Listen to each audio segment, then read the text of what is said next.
हम बार बार याद दिलाएंगे, जो हमसे टकराएगा वो मिट्टी में मिल जाएगा। भारत चीन के बीच इस बड़ी घटना के क्या क्या असर हो सकते हैं ये भी बताएंगे, लेकिन पहले जान लीजिए कि कल भारत चीन के बीच सीमा पर आखिर हुआ क्या था। भारत चीन बॉर्डर पर 58 साल बाद सबसे बड़ा आघात। भारत चीन बॉर्डर पर 58 साल बाद खूनी टकराव। लद्दाख से जुड़े चीन बॉर्डर पर भारत और चीन की सेना के बीच जो तनाव अब तक सिर्फ धक्का मुक्की और हाथापाई तक सीमित था, वो अचानक खूनी झड़प में बदल गया। इस झड़प में भारत के कर्नल सहित 20 सैनिक शहीद हो गए। ये खूनी झड़प हुई भारत और चीन सीमा पर गलवान घाटी में, जहां करीब 1 महीने से दोनों सेनाएं आमने सामने थीं। वहां कभी आमने सामने जुबानी टकराव हो रहा था, कभी टकराव टालने के लिए सुलह हो रही थी, लेकिन आखिरकार दोनों सेनाओं ने अपने अपने कदम पीछे खींच लिए थे। लेकिन सोमवार और मंगलवार की आधी रात को जो हुआ वो पिछले 5 दशक में देखने को नहीं मिला था। अंधेरे में अचानक चीन की सेना ने हमला कर दिया, जिससे भारत के 20 सैनिक शहीद हो गए। इस घटना पर मंगलवार की देर शाम भारतीय सेना ने आधिकारिक बयान जारी किया, जिसमें कहा गया था, गलवान घाटी में 14-15 जून की दरमियानी रात को चीनी सैनिकों से हुई झड़प में 3 सैनिक शहीद हो गए थे। बाद में उन 17 सैनिकों ने भी दम तोड़ दिया जो इस झड़प में गंभीर रूप से घायल हुए थे। इस तरह से कुल 20 सैनिक इस कार्रवाई के दौरान शहीद हुए। सेना ने शहीद हुए सैनिकों के लिए किल्ड इन एक्शन शब्द का इस्तेमाल किया, जो कि भारतीय सेना किसी भी सैनिक के कर्तव्य निभाते हुए जान चले जाने के दौरान इस्तेमाल करती है। भारतीय सेना की जवाबी कार्रवाई में चीन की सेना को भी बड़ा नुकसान उठाना पड़ा है और बड़ी संख्या में पीपल्स लिबरेशन आर्मी के जवान मारे गए हैं। सूत्रों के मुताबिक झड़प में गंभीर रूप से घायल या मरने वाले चीन सैनिकों की संख्या 43 है। सूत्रों से ये भी पता चला है कि चीन ने गलवान घाटी से अपने हताहत सैनिकों को एयरलिफ्ट किया, लेकिन चीन इस बारे में कुछ भी खुलासा करने को तैयार नहीं है। चीन के सरकारी अखबार ग्लोबल टाइम्स ने भी इस घटना की पुष्टि करते हुए लिखा है, चीन और भारतीय सेना के बीच सोमवार को गलवान घाटी में एक गंभीर झड़प हुई है। भारत के 3 सैनिक इसमें मारे गए हैं। चीन की सेना ने पुष्टि की है कि दोनों तरफ के इस संघर्ष में सैनिक मारे गए हैं, लेकिन मारे गए सैनिकों की वास्तविक संख्या के बारे में जानकारी नहीं दी गई है।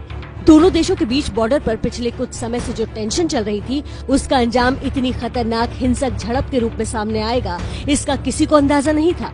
भारत ने साफ साफ बता दिया कि इस झड़प में हमारे 20 सैनिक शहीद हुए हैं। चीन की ओर से सैनिकों के हताहत होने की पुष्टि तो हुई है, लेकिन अपने मारे गए सैनिकों की संख्या वो छिपा गया। सुबह 6:03 हो रहा है वक्त। हमारे 2 संवाददाता लगातार हमारे साथ बने हुए, नीरज राजपूत हमारे साथ बने हुए, प्रणय उपाध्याय हमारे साथ बने हुए। दोनों से जानेंगे कि डिप्लोमेसी के लेवल पर, मिलिट्री के लेवल पर अब स्थिति क्या है। इसके साथ साथ आपको याद दिला दे, विश्व प्रसिद्ध एबीपी न्यूज की प्रधानमंत्री की सीरीज के जरिए आप इतिहास से लेकर वर्तमान से लेकर भविष्य की जानकारी भी अगले 4 घंटे जाने वाले हैं। और ये भी आपको याद दिला दे कि हमारे 10 एक्सपर्ट पैनल लगातार आपके साथ हर मसले पर इस मामले में विस्तार से बात भी करेंगे और आपको जानकारी देंगे। लेकिन सबसे पहले ग्राउंड जीरो का हालात, नीरज राजपूत बताएं इस वक्त क्या स्थिति वहां। देखिए कुमकुम, जब जिस तरह की जो घटना हुई, पहली बार ऐसा हम लोग देख रहे हैं 1970 के बाद, जब भारत और चीन के सैनिकों के बीच में LAC line of action control पर पूरी संघर्ष हुआ। 20 सैनिक शहीद हुए भारतीय सेना के। उसके बाद जो भारतीय सेना का बयान आया है उसके मुताबिक जो गलवान घाटी में जिस जगह पर ये पूरी झड़प हुई, जिसमें चीनी सैनिक भी बड़ी संख्या में हताहत हुए, वहां पर डिसएंगेजमेंट हो चुका है। भारत और चीनी सैनिक पीछे पीछे जा चुके हैं, यानी कि वहां पर स्थिति जो है अब वो तनावपूर्ण नहीं है। लेकिन मैं बता दूं कि इस वक्त पूरी लद्दाख और LAC पर तनाव पूरी तरह से बना हुआ है। भारतीय सेना में इस बात को लेकर रोष है कि भारतीय सेना के कर्नल रैंक के अधिकारी सहित 20 सैनिक जो है शहीद हुए हैं।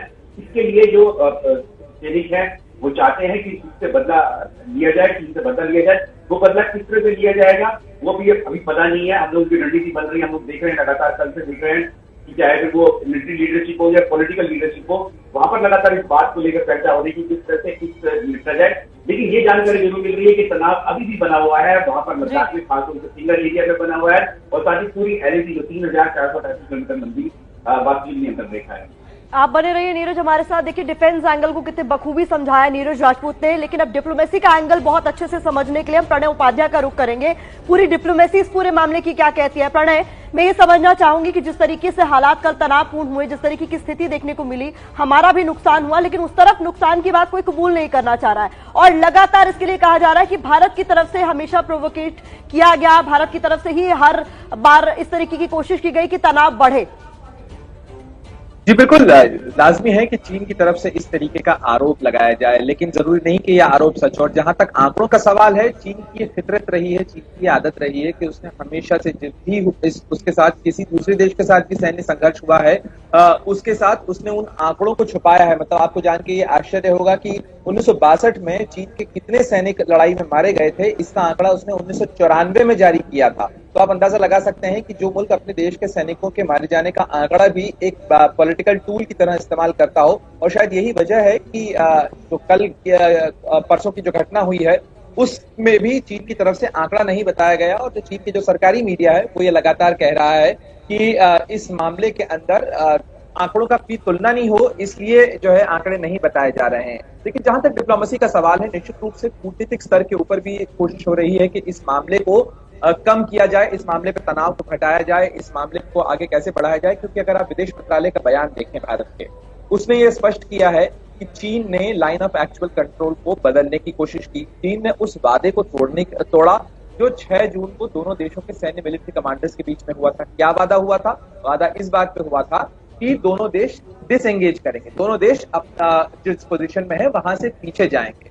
लेकिन चीन ने बजाय पीछे जाने के वो उसी जगह पर रहा, उसी जगह पर अड़ा रहा। और जब भारत की तरफ से इस बारे में आपत्ति जताई गई कि आखिर चीन के सैनिक पीछे क्यों नहीं जा रहे हैं, तो ये मामला जो है एक झड़प में तब्दील हुआ। और उस झड़प के बाद जिस तरीके का हिंसक कार्रवाई जो है चीन की तरफ से की गई, उसमें जो भारतीय सैनिकों का नुकसान हुआ है वो तो हुआ ही है, चीन की तरफ भी सैनिकों का बड़ा नुकसान हुआ है। जी शुक्रिया प्रणय। और नीरज राजपूत हमारे साथ बने रहेंगे, प्रणय उपाध्याय और नीरज राजपूत हमारे यहाँ डिफेंस के सबसे बड़े जानकार हैं, सबसे बड़े संवाददाता हैं। और प्रणय उपाध्याय डिप्लोमेसी को कवर करते हैं, तमाम विदेश मंत्रालय से जुड़ी हुई खबरों को कवर करते हैं।